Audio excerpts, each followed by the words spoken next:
Yes. Okay, we started. Okay, Alicia, can you share a bit about your work? What do you do?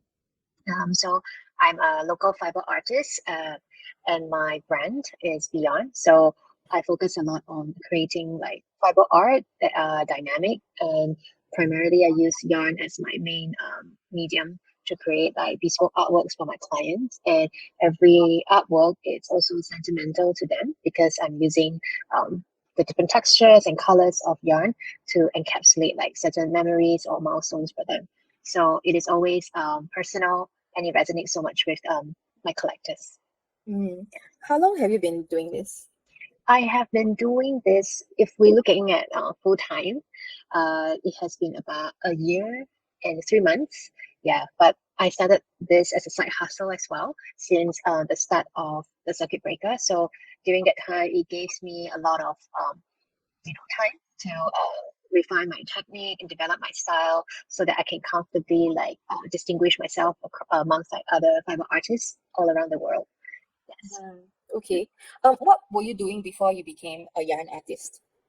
Actually dabble like two different things at the same time. So first will be commercial like food stylist. So I've been working on that since like 2016, and that's when I left my corporate job, and then I go into commercial food styling. And then when COVID, happened, I think the sustainability of commercial food styling is not, it will take time to, come back with, sustainability.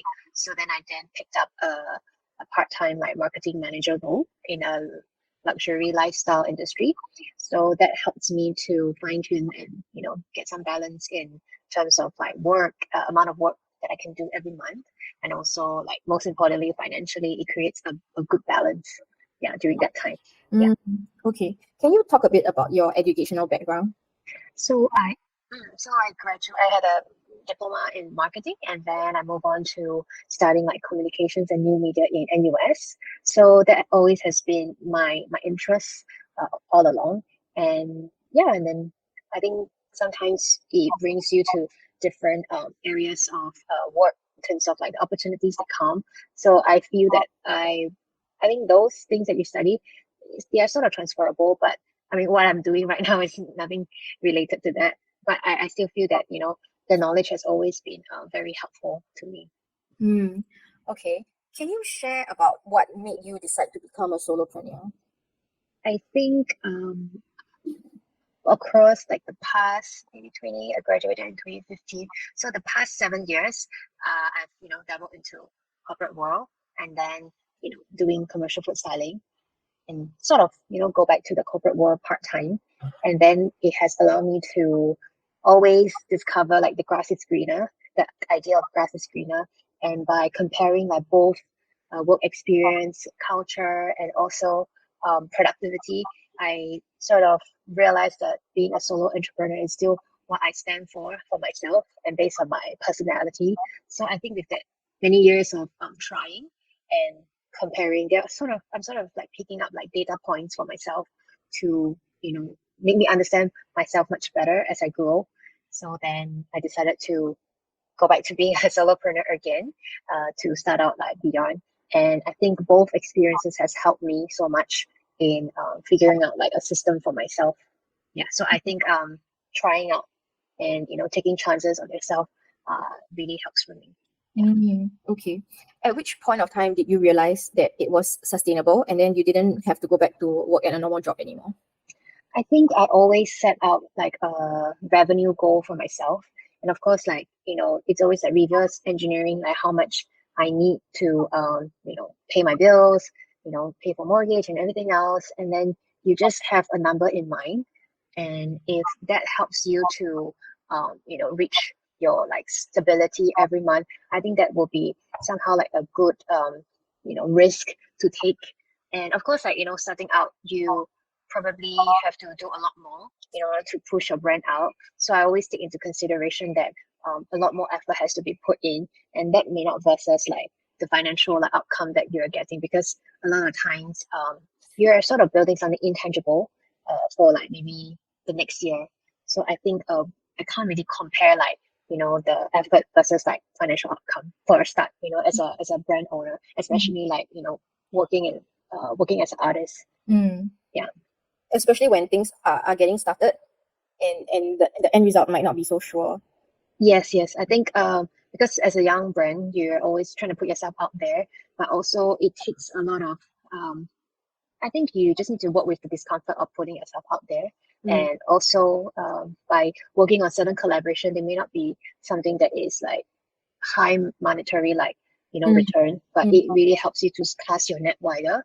So I think once I work out that that goal within that 1 or 2 years before I go full time, I think that exploratory phase allows me to make sure that okay, this is something that is sustainable, and also figuring out like what business direction or business model will allow you to get that return back once you go into full time. Yeah. Okay. Can you share your monthly income? You can share a range because sometimes it fluctuates, right?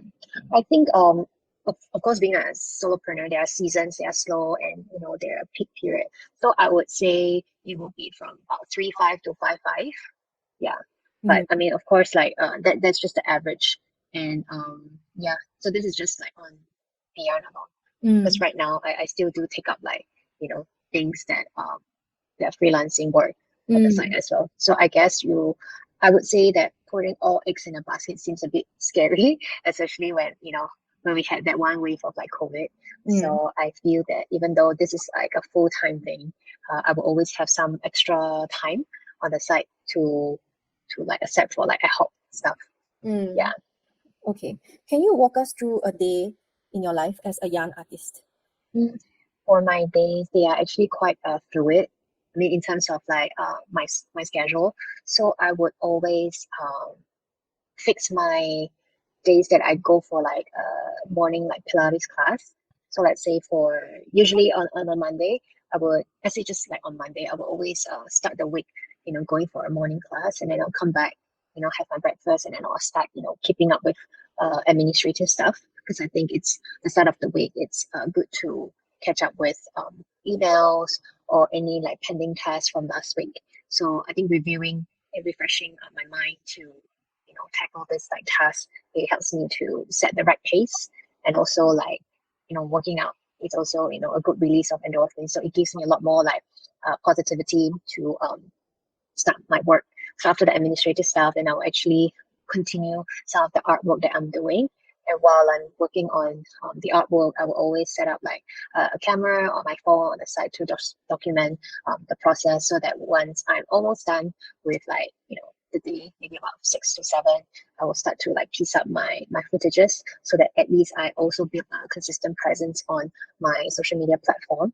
So I think that's about the general like routine. So I will probably end work about 7 to 8, depends on how late I start, because I still try to fix about 8 hours of work time for myself. And even though like you're working on your own, but I still sort of like the idea of having like a like being working in a corporate job, you still have like a fixed timing to work. So at least I know that I'm working. And then after that, I would just unwind and maybe cook some dinner. Yeah. So it is still quite a routine lifestyle, because I feel that I understanding myself, I still like thrive and grow under like routines and some like workflows. So at least I can keep myself accountable with my progress. Okay. Moving on to your business, how do you attract clients? I think the branding really attract my clients, because for art, it is a very subjective, and I would say it's a luxury product, because it's not something that you think about it every day or you need to replenish every day. So branding really helps to build the one from my customers, or like my target audience. So by documenting how the fiber art, it's all handmade and a lot of time has been put into conceptualize that, it really allows the viewers, the target audience, to understand how much work has been put in, and it's not just something that just happens overnight. So I think branding also helped me to connect with like-minded individuals, not just like creatives, but also like target audience or like customer base that also appreciate like having an aesthetic home, appreciate like things that are handmade. So I feel that for the past few years, it has allowed me to speak to the right people. And of course, like with the creative individuals that I surround with, they somehow also you know, give me like a really good like shout out, for my work as well. So I feel that on top of just like attracting the right people from social media, having like a good like creative like community that people who also been through the same maybe thought process or journey, they will be the best like spokesperson for my brand as well. Mm. Mm. What tools do you use for work? I use, of course, like social media, like Instagram. Um, for communication, I would still use like WhatsApp because I think a lot of people still prefer a more personable approach, even though like inquiries come through email. But I feel that sometimes having to work on something back and forth, the WhatsApp business tool is still really helpful for me. And also using Canva. So Mm. Canva, it's a good tool to really churn out very pleasing aesthetic content in terms of like the stories or like even you want to send out a deck. They do have really good like templates that you can work with. And with the background up with my skill set, learning how to do Photoshop and Illustrator, I think anyone with that knowledge, they will really get so much help and leverage from Canva because Canva is basically like a really like a good hack of like all those like Adobe like software that you probably learned before. Yeah, so I think Canva has helped me to really cut down on my time to churn out content really quickly, and also like with videos, I would use like CapCut as well. So once you establish like a template and model for your brand, I think it's all just about duplicating it and also like having that consistency that a brand should work on. Yeah. Mm. Okay.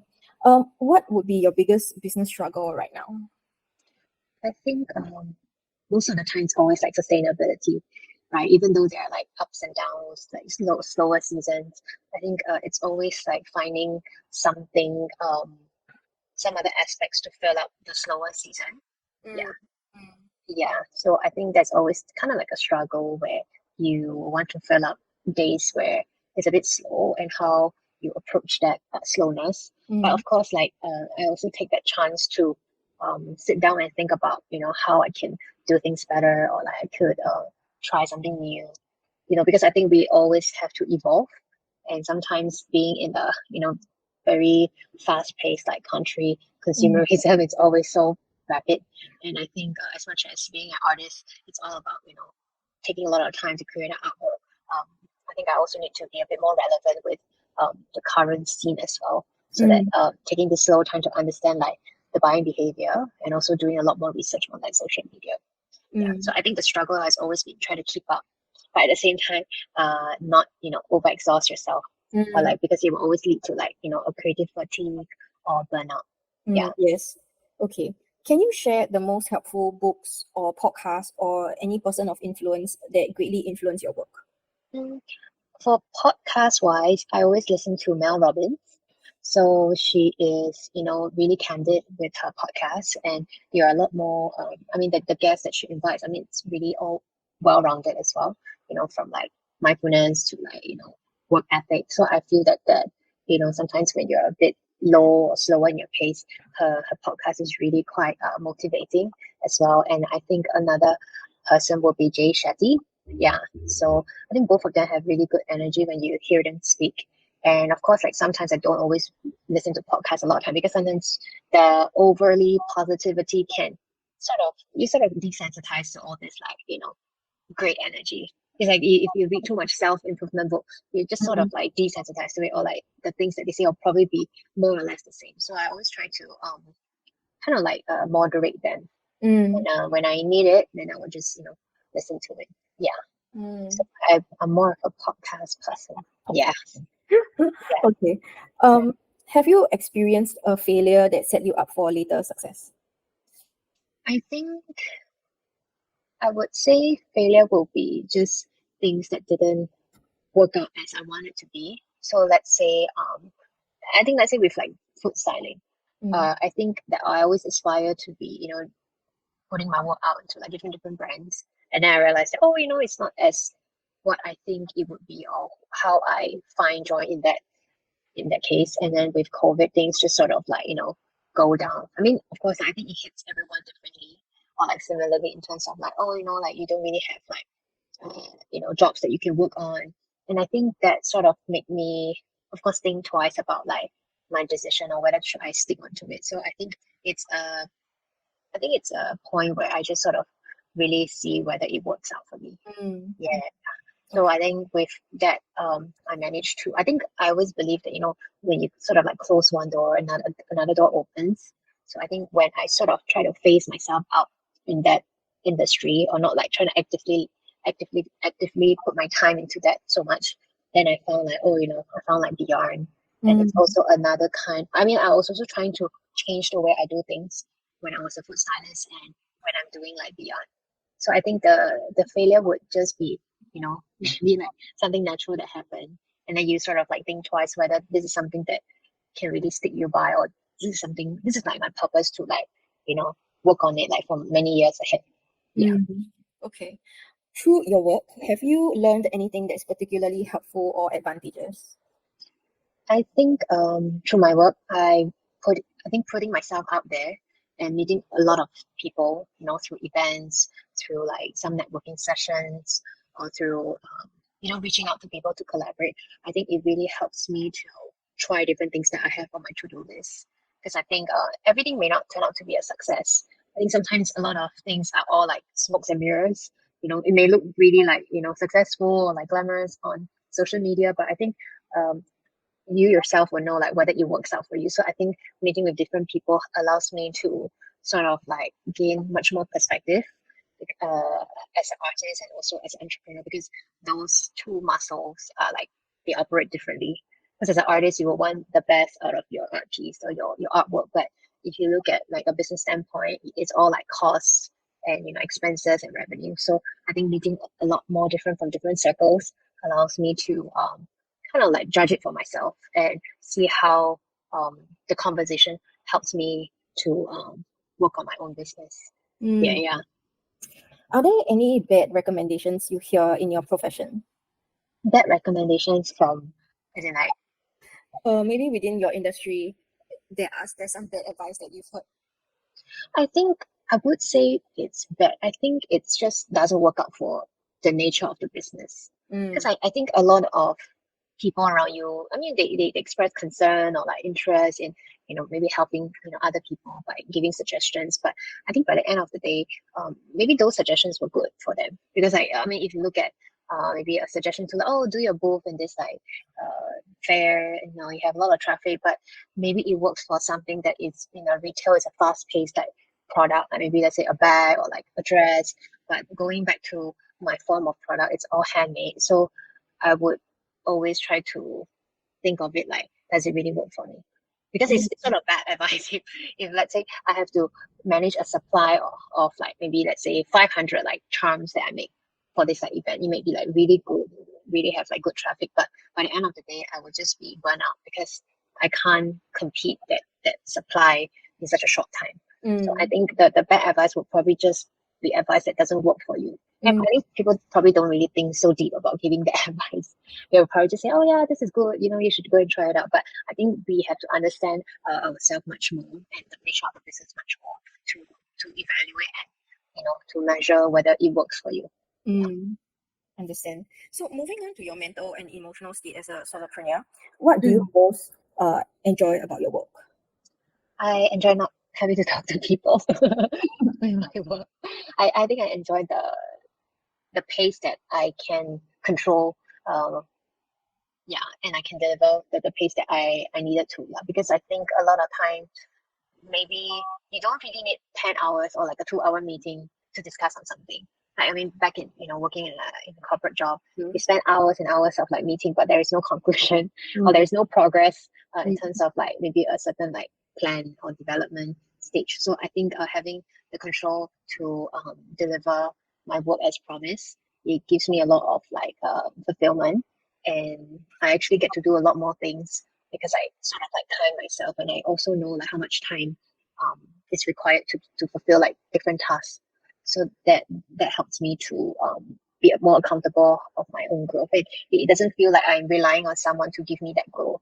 Sometimes Mm. I think you sort of like wait for it, but it doesn't really happen because you are maybe not ready for it. Maybe people will say, "Oh, you're not ready for it," or like we'll just give it to you, but maybe you just fulfill all these things but maybe you have to do it all these things like many times that it's time to grow, but you can't really do it because the control is not within you're not within your own control of the growth. So I think being a solopreneur, I think I gravitate a lot more to having that pace that I want to grow myself. Mm. Yeah. The part where you mentioned that you don't have to speak to anyone is something that I didn't realize, but it's something that I also kind of enjoy. Yeah. Yeah, that like I only need to talk about work when it's absolutely necessary, and then I just don't have to spend so much time and sit around in like 3 hours Yeah. anymore. Yeah. Because you realize that you don't need to spend so much hours talking to get something done. Correct. Yeah. Yeah. Okay. Um. What do you emotionally struggle with as a solopreneur? Emotional. I think it's a lot more on maybe I do miss the idea of having a team. Sometimes bouncing off ideas really help with um clarity as well. Because a lot of times we might be stuck in our bubble for too long, and you may not know like maybe this is not the best way to get things done. So I feel that having that loneliness sometimes it does feel like a challenge, but over time I do find some support and advice from like people who are in a similar industry, like being creative, like solopreneurs. So sometimes I do like reach out to ask people for help because I think back then I think you hold some pride on your own that you don't really want to ask for help. But I think over time when you need help, you just just have to reach out, and it makes things much easier to get it done. So I think it's also like reciprocal. So sometimes if you're in need of like some decision making, reaching out to a friend or like acquaintance, they do give good advice, and vice versa. If they need help to problem solve certain things, and I will be there for them to help as well. So I think the loneliness can be I think mitigated. Yeah. But of course, having a trusting like circle is also very important. That you probably need to take time to find them. Yeah. True. So when you feel overwhelmed or unfocused, what do you do? I just leave my work aside. I will probably just go for a class, to work out, or I just watch like TV. So I just sort of tune out and not really think about it. Because I think if I persist on like just continue to do it, you probably just make more mistakes than usual, and then you realize that you're being counterproductive. So I think when I'm stressed out, I will just tell myself, okay, I'm not gonna continue this, and I'll just find something else, and then I'll wait for the next day to do it. Yeah. What's your key to success? I don't really think I'm near success. What's your key to where you are now? I think discipline really helps me to be where I am. And I think, of course, like telling myself that I'm not going to repeat the same mistakes as before keeps me like in check with where I am. Yeah. And I think also like sometimes talking to someone at a very different, like maybe someone that's not artsy, really helps me to, sometimes have a wake up call, like have a reality check. Because sometimes we might be so caught up that we don't know where we are heading as a solopreneur. So I think having that other side of voice telling you like objectively, and also be like open to taking like people's like feedback, I think it really helps you to make better decision and make more like strategic decision, because we don't really have to be everywhere to get exposure. Yeah. So I think finding the right I think sometimes trusting your gut also help you with finding the right person or like the right project to click on. Yeah, because after all, time is very precious to us, and we don't want to overwork ourselves. So I think being able to be more selective, and also finding the time to have a life out of like just working as a solopreneur, it really brings up a better like version of yourself, and also a better well-being. How do you keep yourself motivated? I I look at my goals and my bills. I need to. Well, that's like the maybe like the true truth. But I think in terms of like creative wise, I think by nature I always like to look for something new to work on, and I can get uncomfortable with something that is too stagnant. Yeah, so I feel that if I have an idea, I will always try to reach out to someone to see if they will want to work on something together, or I will try to create my opportunities for myself. Yeah. So I think by constantly figuring out like new ways to do things, or just be curious to like see what's out there, really helps you to be disciplined and motivated. Yeah. One of the answers that I've received to this question was that because I don't want to go back to 9 to 5, that's how I keep myself motivated. Oh, yeah. I think it's also true lah. Like you don't want to walk back, you know, a Yeah. path before. Yeah. So I think maybe last time when I was a food stylist, I do have that thought in my mind. But now I just don't really think about it. Like I don't really think about because I don't want to go back to a corporate job, that I will make it work. I think yeah, I guess when you want to make it work, You will make it work. Yeah, you will make it work. You'll make it work. Okay. So wrapping up, what's your advice for other solopreneurs who want to get started?